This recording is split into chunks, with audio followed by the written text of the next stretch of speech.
Hey, Coach. So glad you found the video. Couple things. First of all, make sure you subscribe and like. Second thing, go over and check out teachhoops.com for coaches who want to get better. Let me show you how to put a roadmap and become a nationally ranked coach. I've done it for 30 plus years. Let me help you do that over at teachhoops.com. Let's head off to the video. All right, welcome to the Basketball Leadership Podcast. So today we're going to talk about the 4 levels of competitors. But before we do that, I want you to just talk real quickly about your Better Coach OS and your Team Leader OS, Coach, and then we'll talk about competitors. Two courses. They're actually bundled together on my Gumroad site, so you can get both of them for a good discount. But yeah, it's one is meant for coaches to build leaders and develop leaders on their team year after year. 200 minutes of video, 300 pages of resources, 20 lessons to go through with your players, video included.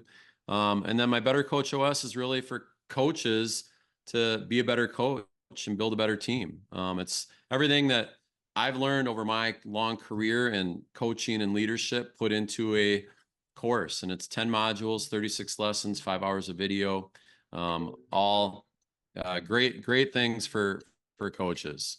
I love that. All right, so we're going to talk about the 4 levels of competitors. So I'm going to ask you a question before we do this. Do you think you can teach competitiveness? I think competitiveness is a skill, but it's kind of innate. You know what I mean? I mean, you can. It's a hard one. It's a hard one. It's hard. It's a skill, though. I mean, it's one of the most important skills in my mind. I mean, is to be able to compete. And I think some kids don't know how to compete. And once you teach them what competition really is, they can become a better competitor. That's why I think it's a skill. But I mean, hating to lose is a pretty powerful trait. And there's some that just have it. Yeah. Like literally they would run through, I'll point at a wall. They'd run through that wall for me. Yeah. Like, I mean, like Jake, who's the tight end for the Dallas Cowboys, who I coached. I mean, he would literally run you over with his car. Like, not in a bad, he's a great kid. He's not a kid, he's a man, great man.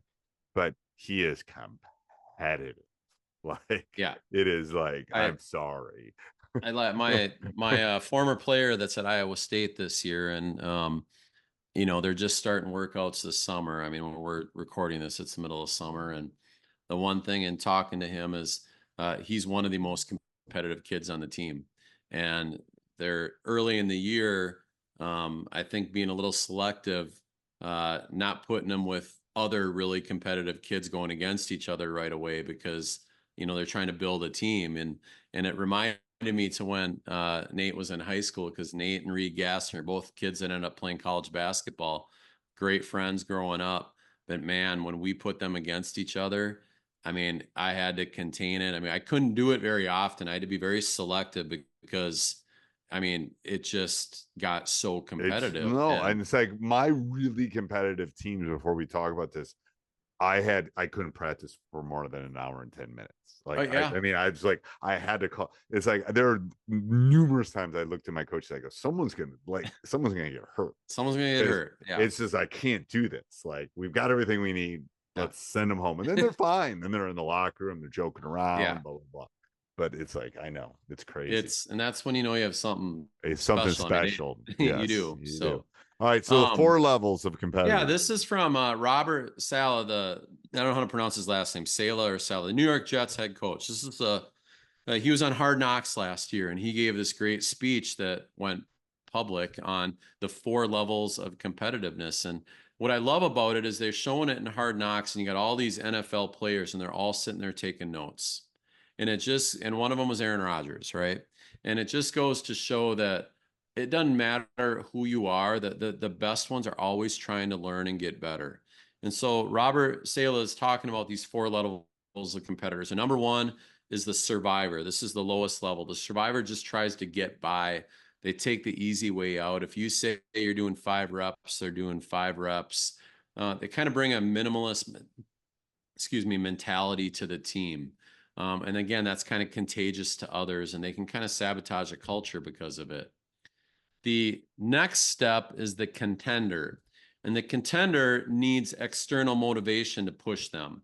So they'll give you more and they'll do extra, but it must be driven by an outside external factor. The coach. It could be money. It could be a coach yelling and getting on them. It could be a teammate that pulls them, but they need something from the outside. The third level is the competitor. They're driven internally. You know, they're motivated from within to be their best. They have that championship mindset. They're focused. They have great habits.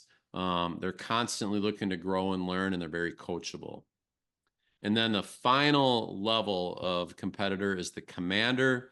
They have all the attributes of the competitor, but the beauty of the commander is they also have that epitome of leadership. They pull others along with them. They are able to influence other people on the team and pull them to their level. The Tom Brady's, the Bill Russells, the Carla Overbecks, the Michael Jordans, they were commanders. They were leaders that pulled others with them. So I really like that. I do. I love that. So let's both high school coaches right now, currently. So what percentage of each do you have on your normal team, you think? I don't think you have many fours. On a normal team, you're very lucky to have a 4. You might have a couple 4s in a career. Maybe. You know, That's what my thought was. My thought was a handful of 4s in a career of 35 years. I think when you have really, really good teams, you're going to have quite a few 3s. A lot of 3s. The competitors, where they're all competitive. You hopefully have very few survivors on a good team. You might. So that's what, you know, the that minimalist. was my thought. Yeah. Yeah. The minimalist, you know, you're always going to have a few of them. I think that's normal. That's human nature. And I think the key with this, and I talk about this with leadership a lot, is, you know, leaders have a choice of either